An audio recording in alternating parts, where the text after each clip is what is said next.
Hello guys, hello sa inyong lahat.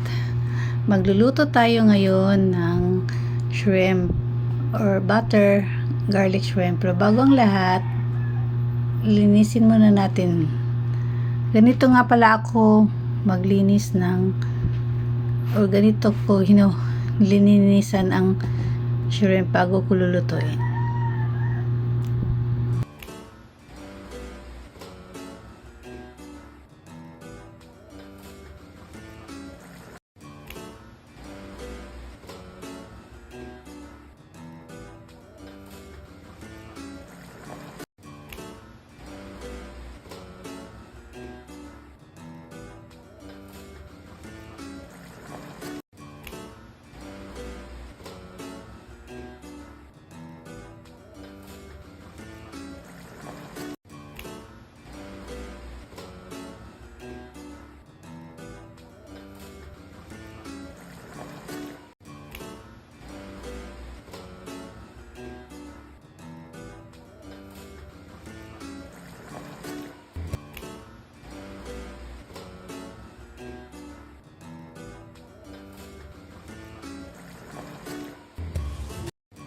Nag-add ako ng Sprite para i-marinate kahit 15 minutes lang.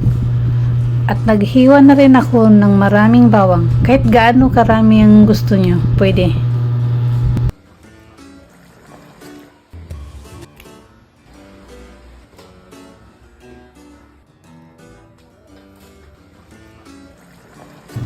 At ito na, umpisahan na natin ang pagluluto. Una nating ilagay ay margarine. Kung may butter kayo, pwede naman. Pero sa akin, margarine lang ang meron ako.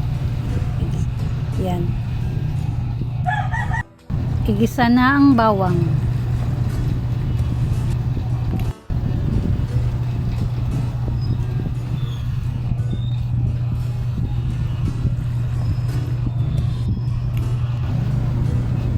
Isunod na ang shrimp. At haluin lang ito hanggang sa kumulo na.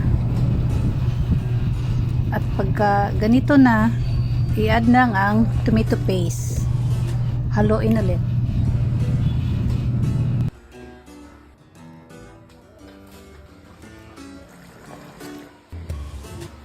Nag-add rin ako ng oyster sauce, pampalasa. Kasi gusto ko medyo matamis-tamis. At konting asin. Isang dakot lang na asin para maging balance. At ito na, naluto na. Madali lang siya lutuin. At yan, sprinkles ko ng spring onions. Luto na, pwede nang kainin. Isa ito sa paboritong pagkain ng anak ko, ang shrimp.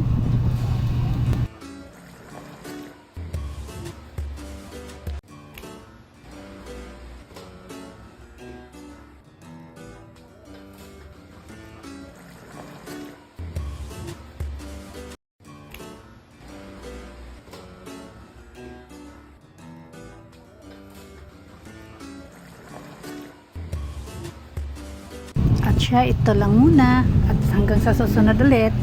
Bye!